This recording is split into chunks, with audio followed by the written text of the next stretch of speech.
예수를 십자가에서 죽고, 이게 하나님, 예수를 십자가에 처단하는 게 하나님의 뜻입니다. 유다가 가서 팔든지 팔지 않든지 하나님은 그 예수를 인류를 위하여, 자기 백성을 위하여 십자가에 죽여야 해요. 마귀는 그냥 하나님의 도구로 쓰임만 받았습니다. 그리고 3일의 흑암이 거치고 나서 부활의 생명을 올라보니까 마귀가 쏘은 거라는 거예요. 그래서 고린도후서 4장 4절을 통하여서 절대로 그리스도의 영광의 복음의 광채를 비치지 못하게 막았다. 이 세계 속에서 다 막은 거예요. 이 세상 신이라는 것은 마귀고요. 믿지 않는 자들, 여러분 오늘날 성경은 불신자를 위한 겁니까? 오늘날 교회를 다니는 우리를 위한 겁니까? 성경은 우리를 위한 거예요. 그래서 여기서 믿지 않는 자는 바깥의 불신자를 이야기하는 거야. 요한복음 16장 벌써 3절부터 그 세계를 다 풀어버렸어요. 내가 죄에 대하여, 의에 대하여, 심판에 대하여 다 끝났어요. 죄에 대하여 너희가 나를 믿지 않았다. 무슨 소리예요? 너희가 예수인 나를 그리스도로 믿지 않았다. 그래서 나를 십자가에 죽이지 않았느냐? 의에 대하여 내가 아버지께로 간다. 심판에 대하여는 이미 세상 임금이 심판을 받았다. 이 세계에 대해서 이놈이 말을 못하도록 막으니까 계속 교회는 종교 행위로밖에 빠질 수밖에 없는 겁니다. 그래서 이 광채, 그리스도라는 이 영광의 복음의 광채를 비치지 못하게 막은 이유가 있는데, 이 그리스도가 바로 하나님이시기 때문에 막은 거예요. 그리스도는 곧 하나님이시죠. 그래서 이제 보세요. 이 정결한 처녀가 이제는 어디로 들어가냐면, 이 정결한 처녀가 이곳에서 몸과 혼이 분리가 되면 사람은 죽었다고 하는 겁니다. 혼과 몸이 분리되면 죽었다. 그래서 그 몸은 화장을 하든 가서 묻든 이것은 사라지고 혼이라는 이 세계만 몸과 분리가 돼서 나오는데, 이때 정결한 처녀로 준비된 자들만 가는 세계가 새 예루살렘입니다. 이 예루살렘은 요거를 신부성이라고 합니다. 이것은 부활의 첫째 열매로 올라온, 이 첫 열매를 받지 못한 자들, 그리스도의 옷이라는, 새 마포라는 성도들의 오른 행실의 옷을 바꿔 입지 않은 자들은 누구도 들어갈 수 없는 그곳입니다.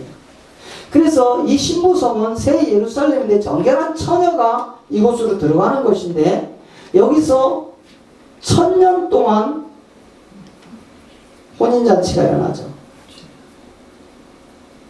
이 1000년 동안 혼인잔치, 무서운 시대입니다. 이때는 이 혼인잔치가 끝나고 나면 이제는 이 신부가 여기가 이제 아내성인데, 이 신부가 혼인잔치가 끝난 1000년이 끝나면 아내성에 들어가게 되어 있습니다. 그래서 이 아내가 누구냐면 마다들이라는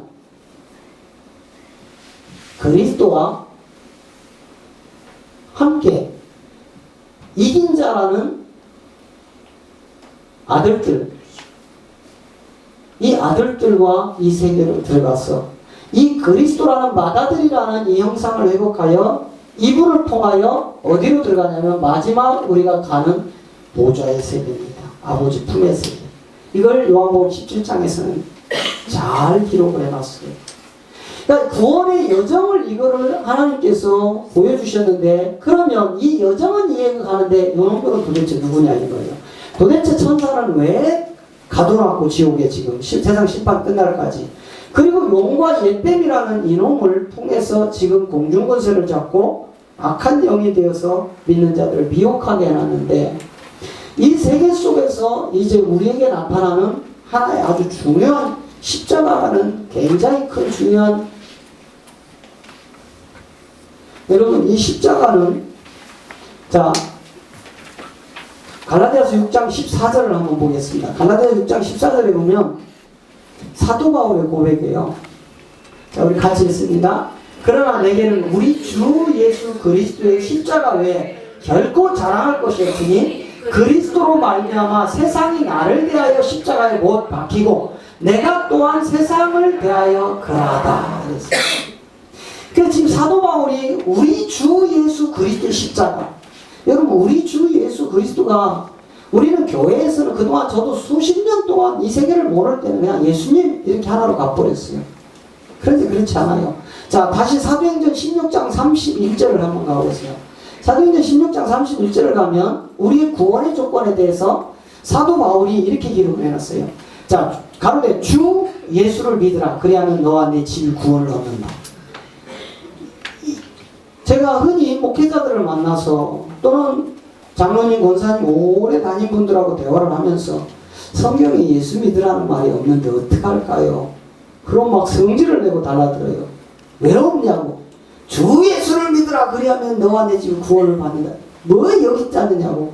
그래서 제가 화낼 게 아니고, 그 앞에 있는 주가 뭔 줄 아십니까? 그게 예수님이죠. 그렇지 않아요. 전혀 달라요.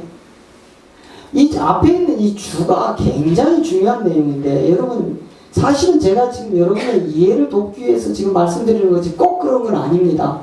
더 큰 비밀이 있는데, 예를 들면 이런 거예요. 지금 대한민국에는 박근혜라는 이름이 수도 없이 많아요. 그렇죠? 그럼 이 박근혜, 예를 들면 이제 어느 두 자매가 길을 가다가, 야, 박근혜 그거 아주 그 미친년, 아유, 나 그 싸가지 없어서 보기도 싫어. 아유, 그 들었냐. 하고 막 욕을 해요. 그런데 옆에 한 남자가 있다가 박근혜 맹신자야. 우리나라 대통령 최고야. 쫓아가지고 그냥 뺨을 한 대 후려쳤네. 대통령 욕을 함부로 했다고. 그랬는데 이 자매들은 지금 청와대에 있는 대통령 얘기한 겁니까? 자기 친구, 못된 친구 얘기한 겁니까? 친구네. 예, 그랬어요. 그래서 왜 때리냐 그랬더니 왜 우리나라 대통령을 욕하냐고. 내가 언제 했냐고. 네가 지금 박근혜 하지 않느냐고. 아니, 내 친구 박근혜 있다고. 고등학교 친구. 주소 담을 거예요? 이 말은 무슨 얘기냐면, 이 주가 앞에 붙을 때는 십자가의 죽음과 장사와 부활을 끝낸 그 이름이 주입니다. 그러니까 십자가 가기 전에는 이 이름이 예수라는 이름으로 있어요. 아들을 낳으리니 이름을 예수라 하라. 이렇게 붙여져 있는 거예요. 그래서 이 주 예수라는 말은 이건 아니라고 말씀드렸어요. 이해를 돕기 위해서 하는 거지. 그래서 앞에 붙은 내용이 대통령이고 뒤에 있는 예수가 그 박근혜라는 몸을 지칭하는 거예요. 그러니까 앞에 있는 대통령은 만왕의 왕 하나님, 그리고 뒤에 있는 예수는 아들을 낳으리니 이름을 예수라 하라. 그가 자기 백성을 저희 주에서 구원할 자. 자, 마태복음 1장 21절로 가면 그럼 이 주 예수가 누군지를 바로 아셔야 돼요. 마태복음 1장 21절 가면 분명히 이렇게 이야기합니다. 아들을 낳으린 이름을 예수라 하라. 저 아들을 목사님들에게 저 아들이 누굽니까 하면 99%가 하나님의 아들이라고 답을 합니다. 목회자들 세계에서도. 그런데 이 아들은 지금 요셉의 아들을 지칭하는 거예요. 요셉의 아들.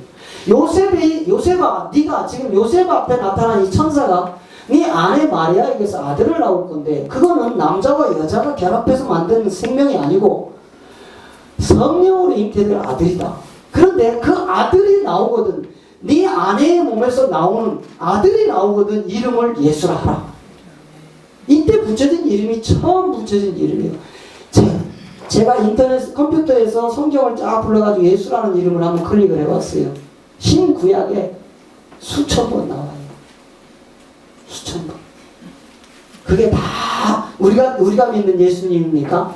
아니잖아요. 그래서 아들을 낳으린 이름을 예수라 하라. 이는 자기 백성, 아까 모든 사람을 위하여 대신 죽었나니, 모든 사람이 아니고 요 자기 백성을 위하여 죽으러 오신 겁니다. 하나님. 그래서 자기 백성을 저희 죄에서 구원한 자가 못 돼요. 구원 뭡니까? 할 자예요. 할 자. 왜? 그는 아직 십자가를 가지 않았기 때문에 구원한 자로 완료형으로 떨어지면 안 되는 거예요. 그래서 구원할 자로 가는데, 자 보세요. 여러분, 우리가 하나님 앞에 예배를 드립니다. 그런데 하나님이 영이시기 때문에 안 보여. 그럼 도대체 뭐 어떤 예배를 받으실까요? 자 보세요. 요한복음 4장 24절에 가면 하나님에 대해서 이렇게 이야기를 해요. 자, 하나님은 영이시니 예배하는 자가 영과 진리로 예배한다. 이렇게 나와요. 하나님은 영이시기 때문에 예배하는 자가 영과 진리가 없으면 예배가 안 되는 겁니다. 그런데 여러분은 이 영과 진리를 가지고 계시느냐 이 말이에요. 자, 요한복음 다시 1장 18절에 가면은, 1장 18절에 가면은, 하나님을 본 자가 없다. 이렇게 얘기해요. 본래 하나님을 본 사람이 없으되 아버지 품속에 있는 독생하신 하나님이 나타났다. 하나님을 본 자가 없어요. 뭘로 나타날 겁니까? 이분은 영이신데 지금 하나님이 이곳에도 계시고 각자의 마음에도 계실 수 있는데 보여야 말이죠. 그런데 이 하나님을 뭘로 나타낼 거냐? 이게 바로 아들이라는 이름을 가진 예수다 이 말이죠. 그 예수라는 이름이 우리 눈에 보여지는 거예요. 여기가 어디까지? 요 십자가까지만 필요한 이름입니다. 그래서 그는 십자가에서 그 몸을 찢어서 피를 흘려서 자기 백성들에게 다 죄사함의 구원을 이루시고 내가 다 이루었다 하고 운명하신 거예요. 그리고 사도행전 2장 36절에서는 그 예수를 너희가 죽인 이 예수를 하나님은 주와 그리스도로 살렸다 이렇게 얘기해요. 예수로 살아났다 이렇게 얘기하잖아요. 하나님은 너희가 죽인 이 예수를 하나님은 주와 그리스도로 살렸다. 이게 영의 세계예요. 그래서 여러분 이제 아주 중요한 내용인데 요 십자가를 통해서 나타나는 게 있습니다. 요게 이제 십자가 전인데 요건 십자가 후고 요 십자가 전을 구약이라고 합니다. 그리고 십자가 후를 신약이라고 해요. 그런데 여러분 이 성경은 바티칸으로부터 만들어진 거 아시죠?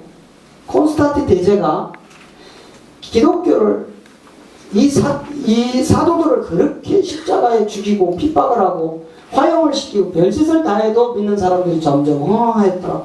그래서 콘스탄틴 대제가 AD 326년부터 시작을 해서 정확하게 23년부터 26년에서 8년 사이에 끝납니다. 여기 이제 바티칸의 태동의 배경인데 이걸 통해서 두루마리 성경을 이렇게 만들어낸 거예요. 그래서